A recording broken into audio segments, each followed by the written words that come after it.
welcome back to episode 3 of my Inspire series.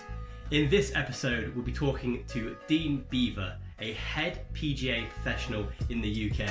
I'll now hand you over to Dean, where he's in his home studio at the minute, not his actual studio, which I think he's done a very good job with his studio at home.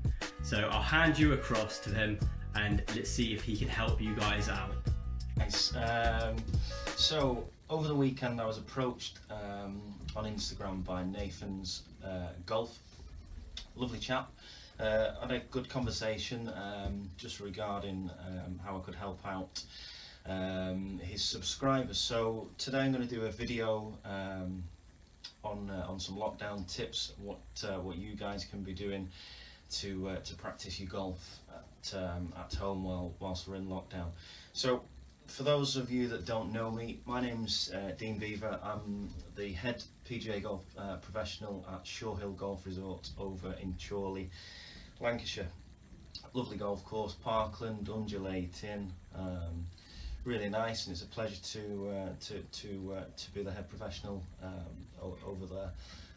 Lovely group of members, and I serve them daily with coaching and standard works in the shop.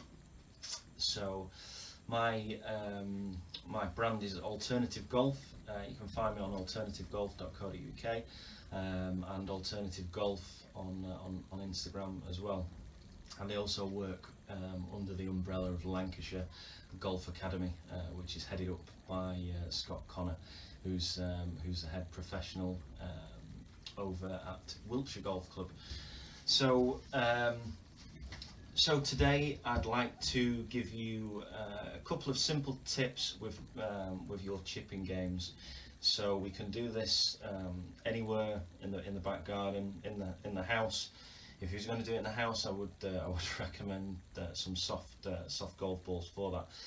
But if you've got a bit of an area in the back garden, or you've got a bit of a net, try to do that. So what we're going to do is we're going to learn how to flight the golf ball or hit different flights with a chip shot. So we're going to start with a 7-iron. Technique's going to remain constant throughout.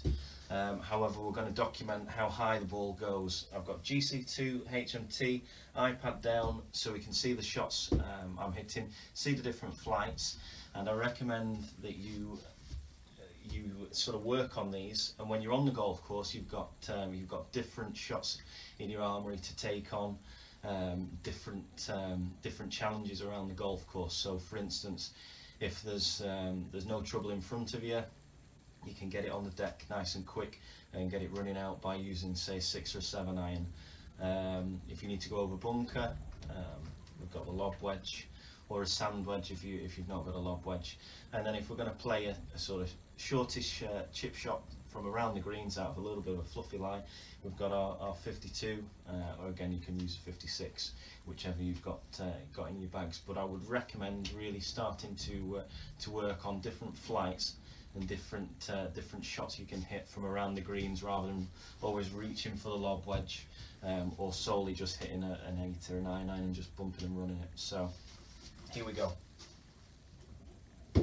So we're going to start off with the 7-iron, and the important things we want for chipping are we want to do a few things in setup to basically almost guarantee a good strike and good consistent ball flight. So we start with ball position. So with these 3 shots, all we're changing is the golf club for the flight. We're not changing anything else. Everything else in setup remains as is. So we're going to have the ball position in the middle of our feet. We're going to have the club set behind the ball, square to our target, and we're going to have the handle leaning slightly forwards as well as our weight. That's going to basically ensure that we're going to hit down on the ball, we're going to have that downwards angle of attack, and we're going to make the ball contact first. When you're making some practice swings, I would like you to focus on trying to hit the ground ahead of the ball. Now, it's a technique I use, or a drill I use with most of my golfers who struggle with strike. If they're on the back foot, catch it heavy, particularly chipping. I see a lot a lot of amateur golfers on the back foot trying to get some elevation, scoop it. Very shallow angle of attack, thins, fats. We always see those kind of shots. So weight in that left side, ball in the middle of the feet, handle forwards. Okay. And all we're going to do to control the stroke and control the distance is length of backswing and also control of club head speed. So we can control the club head speed by making our way down the shaft, so we can grip down the handle almost near the steel, and then we're going to just focus on arm swing in the backswing.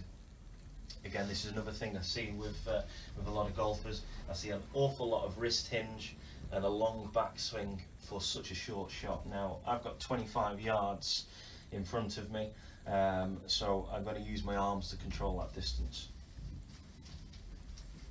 So, ball position in the middle, weight forwards, handle forwards, hold down the handle, up to near the steel. Just going to use my arms, back and through.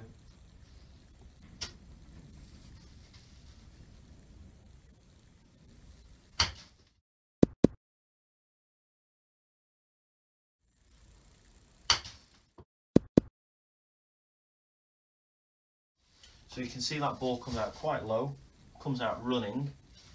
So there's really no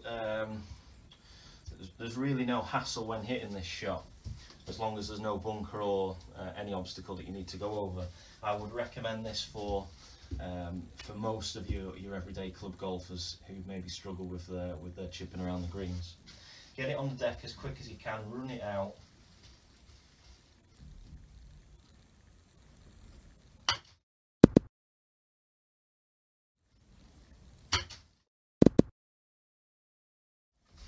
Okay, again you can see that ball running out. Now the hardest bit to judge is how hard to hit the ball. Now if you're practicing with this club, you're going to get an idea of how the length of backswing you need to take. So most of my golf at Shore Hill, there's a lot of undulations. I'm often reaching for a lofted wedge, so I'm not playing this shot very often. But that's not saying that it's not needed. If I was playing a links golf course, for instance, needed to run the ball out a long way, I would certainly use this shot.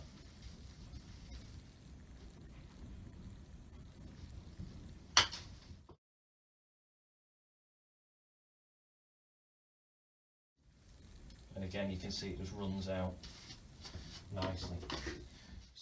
So that's your 7-iron chip and run shot. Standard. Ball middle of the feet, weight forwards, handle forwards, holding down the handle, arm swing. Okay, I'm going to move on to a bit of loft. So we've got 52 now. Again, same technique. Don't be worried about trying to, again, scoop it or flick it. Just the loft is on the golf club, that's going to help you, as long as we do the things in setup to prepare the shot, then we should hit some good solid shots.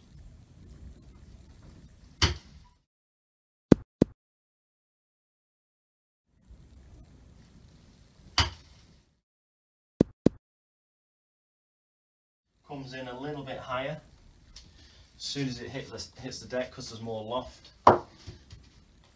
We're getting a bit more stopping power, and we're getting a little bit more spin because of that loft.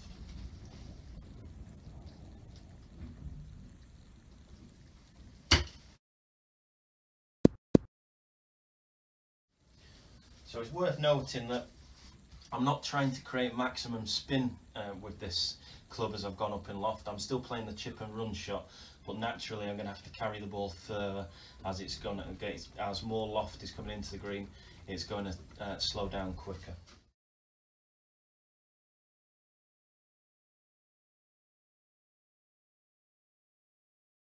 And then finally, we're going to move into the lob wedge. So again, it's still going to be a chip and run shot. This is going to be great for just little shots around the green, or if you're in a little bit above and need to get over a bunker, but it's not a massive sort of high face bunker, you're just chipping over it, or you're quite close to the pin, but you're in a bit of a scruffy line. Again, this is the shot to play. So there's 3 shots there that we'll sort of be able to use from a variety of different situations.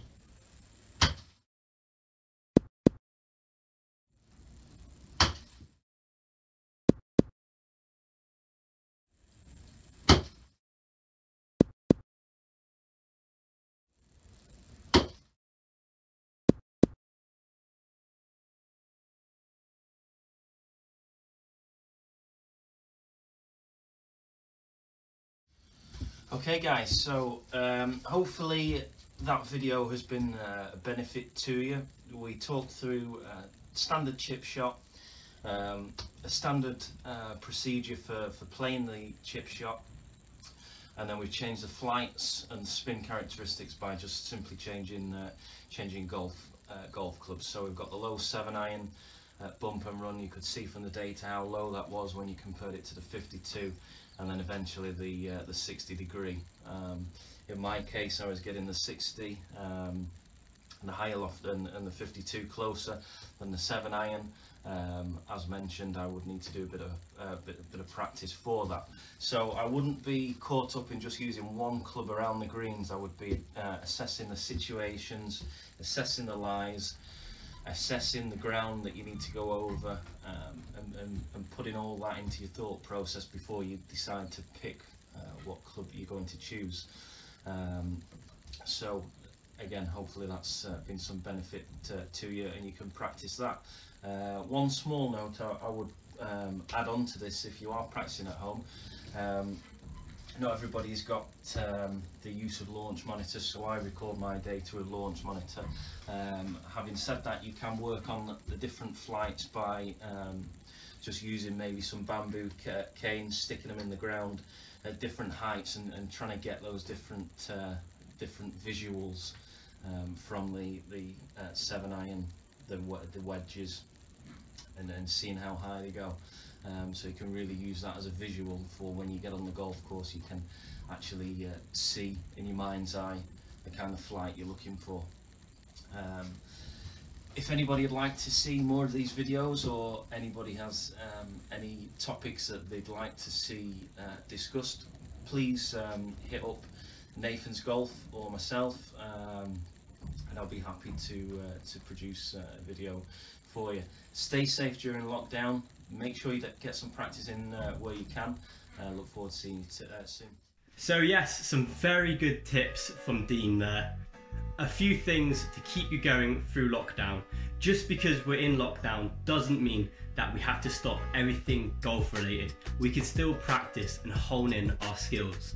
For this video, Dean has done a few promotions as well. So if you look down in the description, you'll see some offers of him helping you out. So he could do this via web chat. This would be really good for things that you've been trying to work on during and before lockdown, things that you're struggling on, and swing analysis. I'll also link in Dean's Instagram page if you can get across to that and give him a follow, just for everything that he's done in this video and the tips that he's given us today. So I hope this episode has been very useful for you, and so far in this series we've covered nutrition and now our golf lesson. Tomorrow we go over our workout with Dr. Paul Calloway, a leading person within the PGA Tour. I hope you enjoyed, guys, and I'll see you tomorrow for our next instalment of Inspire.